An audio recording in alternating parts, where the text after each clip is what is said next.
To start, go ahead and remove all these push clips that hold this whole plastic piece on. You want to remove the center first, and then the whole thing comes out. With all the push clips out, you can remove this plastic panel. To make draining easier, it'll make it go faster. Remove your radiator cap.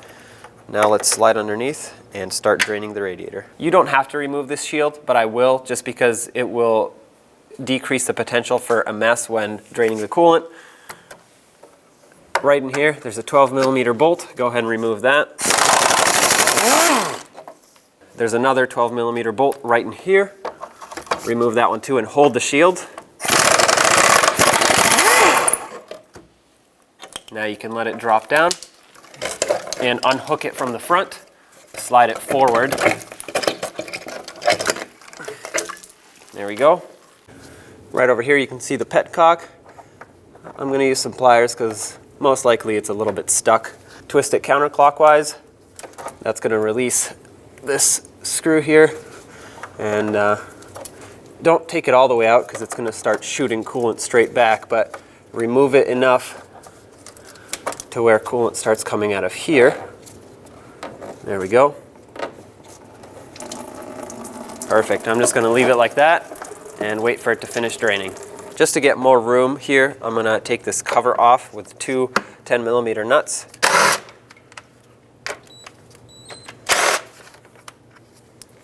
Flip it up and you can set it aside. What this is going to do is allow me to pull this fan shroud back more, otherwise it would hit the cover right about here. Remove the overflow hose, just give it a light twist with some pliers. That'll break it free. And set this aside, make sure it's not leaking everywhere. There we go.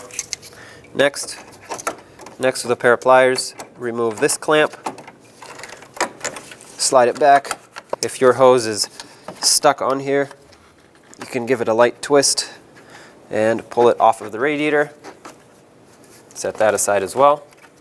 On the driver's side now, I'm going to take off this hose.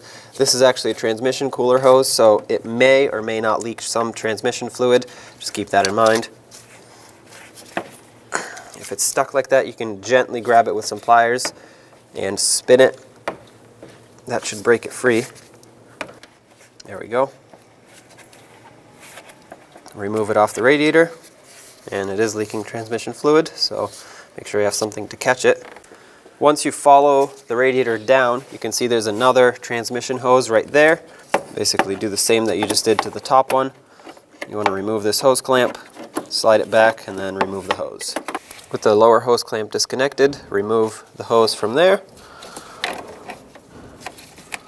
Set that aside out of your way. And now let's disconnect that big clamp for the low radiator hose. If regular pliers don't really fit in there for you, you can use this hose clamp plier tool to squeeze the clamp and hopefully slide it off. If it doesn't slide off, which for me it doesn't, I'm just going to leave it squished so it releases pressure off the hose and slowly wiggle the hose off of the radiator. Now you can release your pliers. I'm going to remove this bolt right here. On the other side there's another one just like that right here. Right underneath that one, there's another 10mm that has to come off.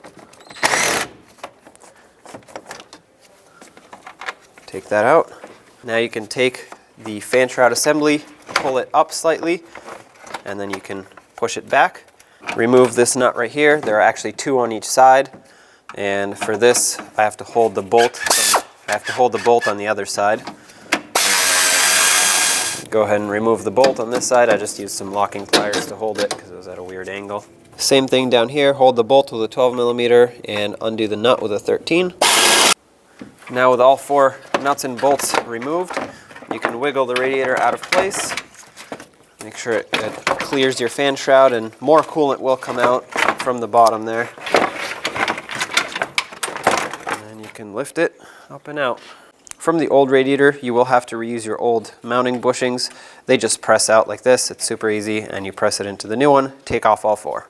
Go ahead and press in the new bushing, and if yours has this extra piece that slides in from the other side, press that in as well. Do the same to all four. Before you put in your new radiator, make sure your petcock is closed.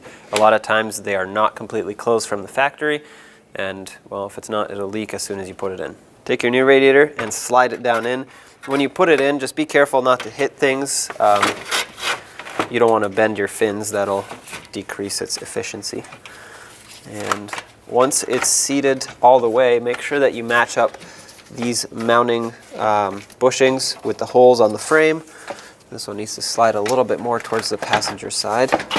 Nope, there we go. I just felt it drop right into place where it wants to bolt up. Let's get our nuts and bolts and attach it. Insert your bolt through the top one. I put just a little bit of anti-seize on the end of it, just so the threads wouldn't get stuck again. I'm going to start in all four before I tighten any of them up. That way I know they're lined up. So start both of these on that side, start the other two, then we'll snug them up. Hold the bolt and tighten up the nut.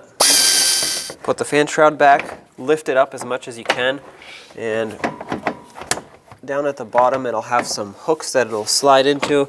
They're hard to see, but you'll feel it when it slides down in. There we go. And does it line up? Yep.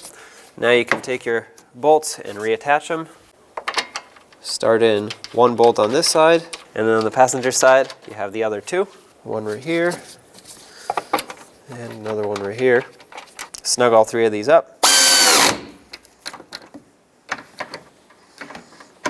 I'm going to put the radiator hose back on. I'm going to use this hose clamp plier tool to squeeze the clamp. Slide the hose onto the radiator. Press it on all the way, and then slide the clamp up to where it belongs. I like to put the clamp about where it was before. You can see how the hose was basically molded to the clamp. That'll help it seal up the best.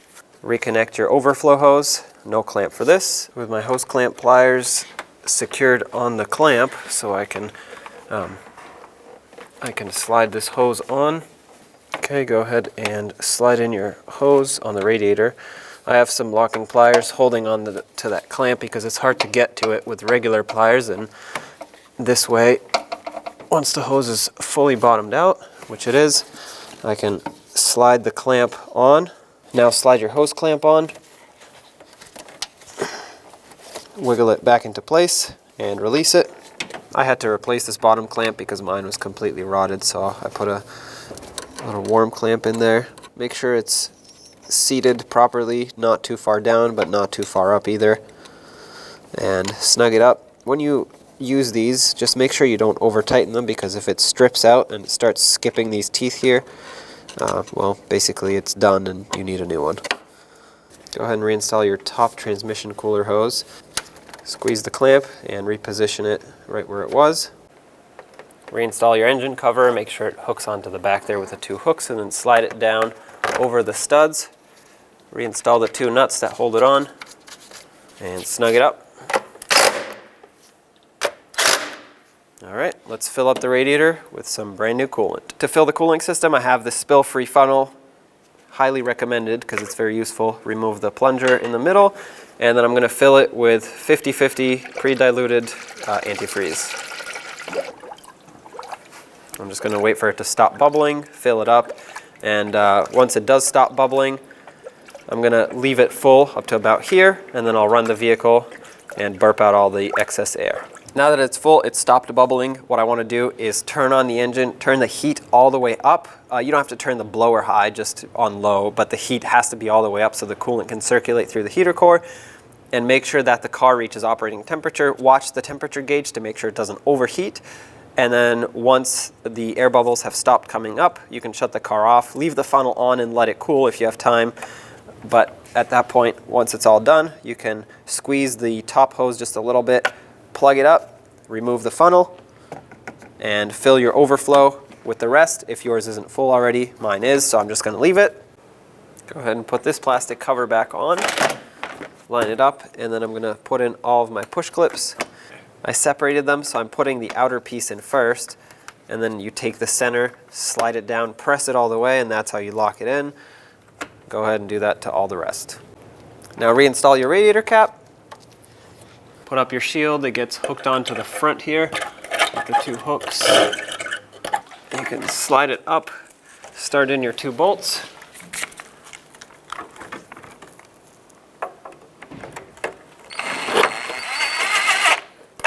That's one.